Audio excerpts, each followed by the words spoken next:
Hello everyone, my name is Dr. Raj Dandekar. I completed my BTech in Mechanical Engineering from IIT Madras and then I completed my PhD in Machine Learning from the Massachusetts Institute of Technology. Since then, we have been back at Vizuara AI Labs and the mission here is to make AI accessible to all. In today's video, my main aim is to introduce you to OpenAI O1. I've divided this video into three parts. First, I'm going to briefly describe what OpenAI O1 is. Second, I'm going to describe the experiments which I have performed myself using OpenAI O1 and will compare it to GPT-4. And thirdly, I'll also try to explain to you how OpenAI O1 really works. What's the underlying mechanism? To clarify, OpenAI has not released the mechanism yet, but researchers and AI scientists have made predictions or best guesses as to what this mechanism might be. I have collected all of that information and I'm planning to present it to you in this video. So let's dive in and let's get started. The way I like to think about OpenAI Owen is that there is this very famous book called Thinking Fast and Slow, which was released around a decade back and it got Daniel Kahneman the Nobel Prize in Economics. This book introduced a very key concept. It says that our mind is essentially composed of two types of thinking system. There is a slow thinking system like a tortoise, and there is a fast thinking system like a rabbit, which makes impulsive decisions. Here is a schematic which introduces these two systems. System 1 is basically our instinct. It's unconscious, it's fast, and it takes quick decisions. System 2, on the other hand, plans, it thinks, it reasons, and then it makes decisions. OpenAI O1 is transitioning from System 1 to System 2. Essentially, what that means is that until now, whenever you ask any question to GPT, it responds very quickly, right? That's what we all have seen. So let's test it out over here. Let me open a chat GPT interface and let me just type in, can you explain transformers to me? And here you can see that immediately we get an answer. In a way, it's like system 1 is at work. What OpenAI did really with O1 is that they introduced a model which is capable of performing complex reasoning. O1 thinks before it answers, unlike GPT-4o. So, just like when we are presented with a problem, let's say you want to drive a car, our system 2 is immediately kicked into motion because we plan how do we get into the car, what's the next steps to be done. We plan a lot, right? That was what was missing in the previous GPT models. Planning was not incorporated. This is what OpenAI has introduced with O1, which supposedly has the capability of complex reasoning and complex thinking. So the model takes a break, thinks about it, plans, and then responds. OpenAI claims that with this, the model is able to do amazing things such as achieving great performances on competitive math exams, competitive coding exams, PhD level science questions, machine learning benchmarks, etc. In the first part of the video, what I want to do is I want to demonstrate to you my experimentations with OpenAI Owen, and this is going to be a lot of fun. So to do experiments, I also visited blog posts of famous researchers and thinkers in this space, and I've used examples demonstrated by some of those. The first example which I thought of taking was that why don't we start with a crossword example? Now, if you look at this crossword, you will see that this is not an easy crossword to solve. You will see that there are clues for down and there are clues for across, right? Even if you sit down to solve this crossword, it will take a bit of time. The actual answer to this crossword is given over here. And the reason I'm saying it's a hard crossword is because if you look at the clue for one down, it's a galaxy cluster. And if you look at the answer for this, it's apps. What's the relation between galaxy cluster and apps? It's the Samsung Galaxy phone. The phone has apps, so that's why it's apps. So it's to solve this crossword, it will require reasoning. It will require the large language model to come up with trials, to eliminate those trials, reject those trials, and to try new ones, and to keep on doing this process until all of these clues are satisfied. This is generally a pretty hard thing for a large language model to do. And I'll compare the performance of O1 as well as GPT-4o. So one key thing to note here is that if you go to your chat GPT and if you select O1 preview, you'll see that there is no option to upload a file here. So what we have to do initially is that we have to uh, take this crossword as an image and convert it into a prompt, a textual prompt. So this is the prompt which I'm going to feed to the AI, or to O1 preview. So what this prompt says is that it just basically converts all of this into text, that here are the clues, this is one down, one across, etc., and you have to solve this crossword basically. So let me take this prompt which I've already created for you. So this is the prompt, and let's type it in O1 preview, and let me click enter. So now it's basically, see what's happening here. O1 preview does not immediately give me an answer. It's first thinking out. It's thinking and it's deciding what to do. It's mapping the grid, which means it's mapping the crossword puzzle. Then it's analyzing clusters. It's analyzing patterns. It's piecing together the clues. It's gathering possibilities. It's evaluating options. So this is the system 2 at work essentially here. You remember I mentioned about system 2, that's the slow moving system, like a tortoise in our brain which thinks before coming to an answer. That's exactly what is happening in O1 preview. So here you can see that it will still take time, and overall it takes about 108 seconds. So till that time, what I'm going to do is I'm going to show you that I've asked the same question to GPT-4o. In fact, let me refresh this and show this to you live. So I've asked the same question to GPT-4o, and let's see what it responds. So I'll open a new dialog box, and I'll say the same thing, solve this crossword, and I'll press enter. Now you'll see GPT-4o immediately starts answering. It does not think at all. This was the previous version. This is not O1 preview. This is GPT-4o, OpenAI's previous version. And then it tries to answer, and then actually it even gives me the answer which it thinks is going to be correct. And if you see the final answer, you will see that the final answer does not match at all with what the final answer here was. The final answer here is lies, leaf, opera goer, sports bar, leaf, claw, etc. Does not match at all, right? Okay. Now let's see what O1 preview did for us. So it's still piecing the clues together. So let's wait for some time here, and then let's see the answer. Awesome. So here is what O1 preview actually did. It thought for 110 seconds. And here you can see that it has even told us a bit about the thinking process, that we'll need to fill in the grid step by step. So it starts filling the grid, it starts solving the crossword puzzle. And then it thinks a lot. It also mentions about the reasoning process. This reasoning process was not displayed to us by GPT-4. And then finally it comes with these answers: scam, third, attendees, racetrack, star, claw, away, and match. And if you look at the clues actually which we had given, these answers which are generated by GPT, um, by O1 preview, they are actually good. They make sense, but they are not the correct answers. Again, they are not the correct answers.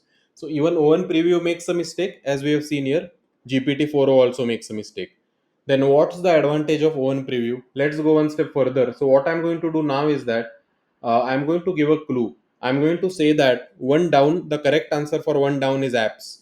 So I'm going to give this clue that the correct answer to one down is apps, and I'm going to give this clue to GPT, um, O1 preview, and I'm going to give this clue as well as to GPT-4o. So let's say I say that, let me copy paste this code. So now I am on GPT-4o, and here I have given the clue one down is apps. So let's see what 4o does first. So what 4o does is that it immediately tries to uh, incorporate the answer without even thinking, and then it comes up with another solution. So SS, drop, opera goer, sports bar, apps, claw, scat, and snare. It does not match anything what is there in the actual answer. Now let's actually see what O1 preview does for us. So what I'm going to do now is that I'm going to say one down is equal to apps, clue one down is equal to apps, and I'm going to run it here. So here you can see that O1 preview is thinking right now. It's revisiting the solution. So now it does not immediately give me what the solution is, unlike GPT-4. So now let us actually see the results. So I have already run it before, and I'm showing you the result over here. So it shows me the entire thinking process, and then it says that I was wrong initially, then I tried to correct it. It's actually awesome to read all of this and see it has come up with plop, Parisians, and sweet spot. if you see the answers, it has plop, parisians, and sweet spot, which are actually the correct answers. This is pretty awesome, right? So if you actually reach the end, it says very confidently the words which it has guessed correctly. And so the final thing which it guesses is that, uh, let's see, so this is all the thinking process which owen preview gives to us. And so apps, plop, parisians, and sweet spot, so these are the final answers based on available information. And here you can see that acts, plop, parisians, and sweet spot, it's perfect, everything is matching very well. So this is the first indication that Owen preview is actually awesome. Because of the thinking process incorporated, we get much better answers than GPT-4o. Now I wanted to go in the domain of mathematics.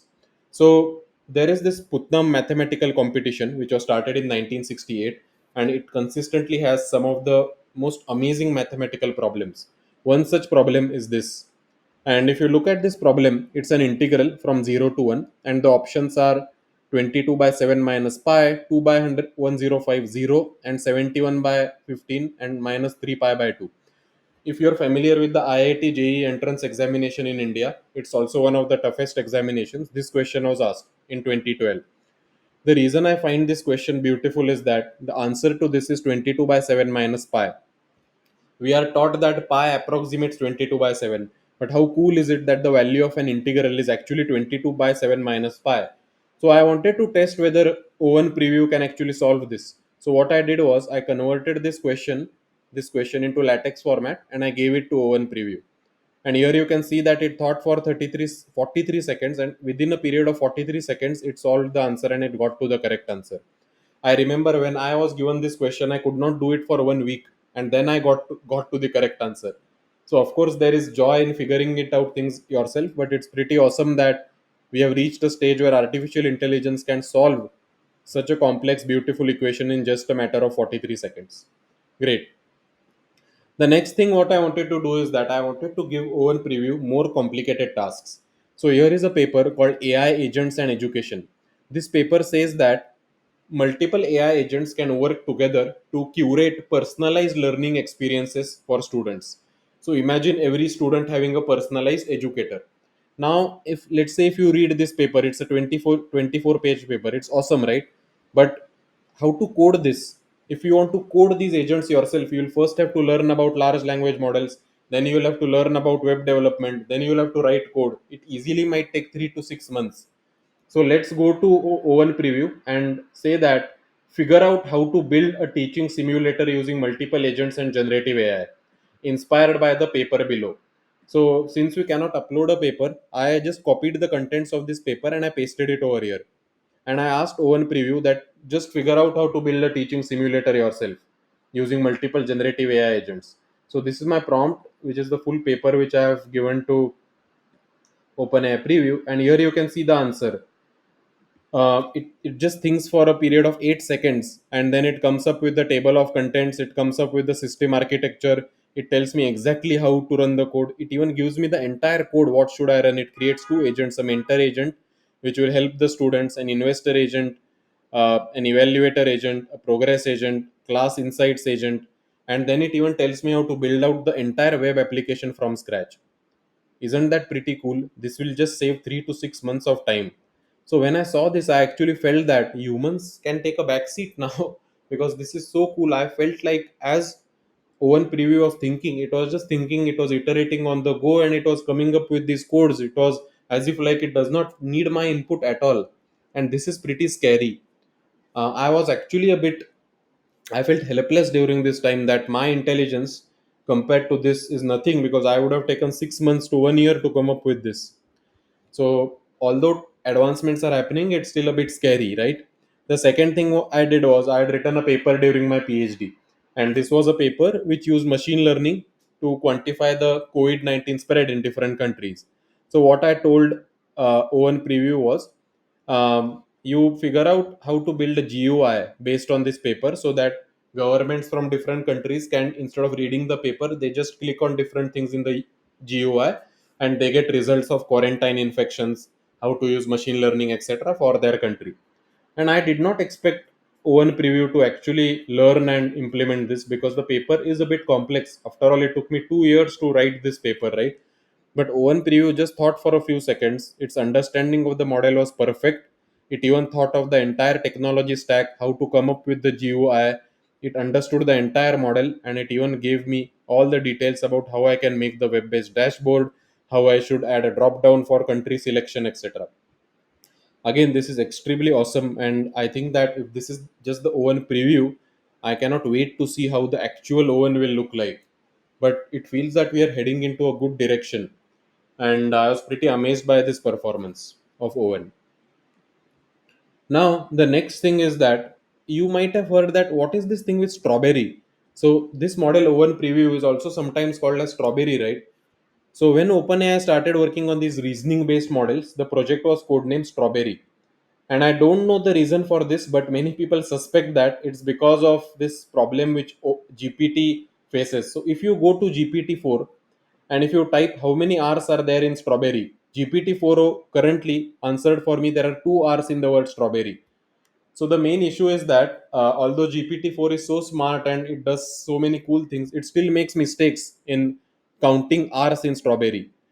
That's why maybe the name Project Strawberry came when OpenAI or people at OpenAI were developing other reasoning based models. So I tested this same question with Owen Preview now. I asked this question to Owen Preview, and Owen Preview thinks for 6 seconds and it does not make any mistake over here. I suspect what's happening in this 6 seconds is actually you can see what's exactly happening in this 6 seconds. So yeah, so how many R's are there in the strawberry? It says there are 3 R's in strawberry, and it's correct. So it's better than GPT-4o. Cool, right? So the first conclusion from this video is that Owen Mini or Owen Preview is awesome. This system 2 way of thinking like a tortoise really works. We can solve crossword puzzles, we can solve Olympiad based problems, we can make dashboards out of our research papers in a very quick amount of time. The second thing which I want to cover in this video is that how does this really work? What's going on behind the scenes? So, although this has not been revealed by OpenAI yet, they have given us some indications. So, the two key words which OpenAI has used is that reinforcement learning and chain of thought reasoning. That's what they have implemented basically. So, first, I want to explain to you what chain of thought prompting is. There was a paper which was released um, in 20, I think it was few years back, and this paper essentially showed that, let's say we have a standard prompt which looks something like this: Roger has 5 tennis balls, he buys two more cans of tennis balls, and each can has 6 balls. How many tennis balls does he have now? So initially the answer is just 11, and then you give another question, and then the model output is wrong. Instead, what this authors proposed is that why don't we do a chain of thought prompting, which means that in the prompt itself, we give that if this is the question, you should learn how to answer like this.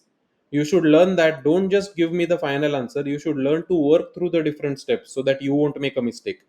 Now, in the prompt itself, if we tell GPT that you have to think like this, so this is in my prompt, this is not the answer. Even here, this question and answer for Roger was in the prompt, and then we asked a new question, and here the model made a mistake. But here, if you give just one prompt and if you tell the model that you have to reason through the answer, when you give the next question that the cafeteria has 23 apples, if they use 20 to make lunch and bought 6 more, how many apples do they have? The correct answer is 9. So it does not make a mistake, because see, it now learns to reason through the question. So this simple technique is called chain of thought prompting, which means that we just change the prompt which we give to GPT so that it learns to think, it learns to go through the different steps, it learns to follow system 2 rather than system 1 of thinking. So this is the first thing which is definitely incorporated in Owen preview, because they have confirmed it in the blog post which they have released. The second thing which is pretty unclear is reinforcement learning and how they have actually used it. So if you go to this blog post and type reinforcement, if you control F, you'll see that there are 4 instances, but it's pretty generic. So it's not really known how they have used reinforcement learning.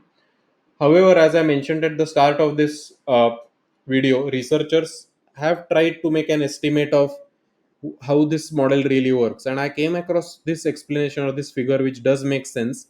So there is something called reinforcement learning with human feedback, which basically means that when the LLM gets an answer, you basically give it a reward or punish it if the answer is close to being the correct answer or not. That's why it's called reinforcement learning with human feedback. So what this author claims is that OpenAI Strawberry actually has reinforcement learning human feedback plus chain of thought prompting. So instead of directly going to the answer, we think first, we go to the answer, and then there is a reward system. This is during training. In the inference, it's the same thing except for the reward system because it's the inference. So we are not training. I put this image in chat GPT itself, and then I asked GPT, can you explain what is shown here? So then the first thing is reinforcement learning from human feedback. This is the main concept. This says that the system consists of a prompt fed into the LLM. The model generates an answer, and the answer is evaluated through a reward model.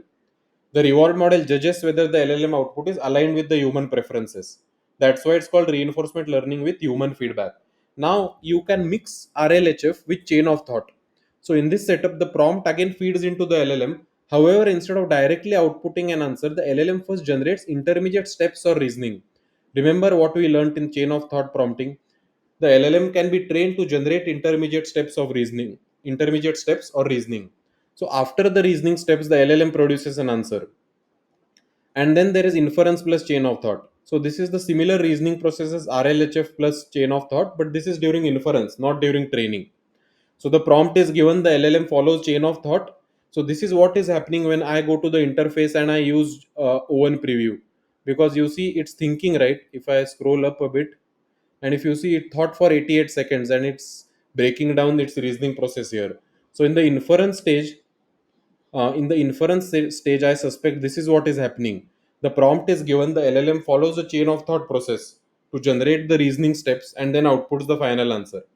And there is also a delay here, as we saw when we ran the first code, the LLM thought for, or rather, I should say, over preview thought for 88 seconds, right? It is because in the inference, there is usually a time delay, indicating that the LLM takes time to generate answers. So the key mechanism which might be at work here is reinforcement learning human feedback plus chain of thought for training, and inference plus chain of thought you in the evaluation or in the inference stage. As the author also mentions a disclaimer here, this animation represents the author's best educated guess. OpenAI has not made this public, so it's still our best guess. I'll really be very happy if OpenAI releases the research behind this new model. But my overall conclusion is that the model is capable of doing some really, really awesome things. And I can't wait to see it developed further. In fact, I'm really amazed at this system 1 and system 2 level of thinking, and how we are slowly moving towards system 2, because that's where true intelligence lies, in planning and in reasoning. Thank you so much, everyone. I hope you liked this lecture. Please add comments and I'll try to reply to them and answer as many questions as I can. Thank you so much.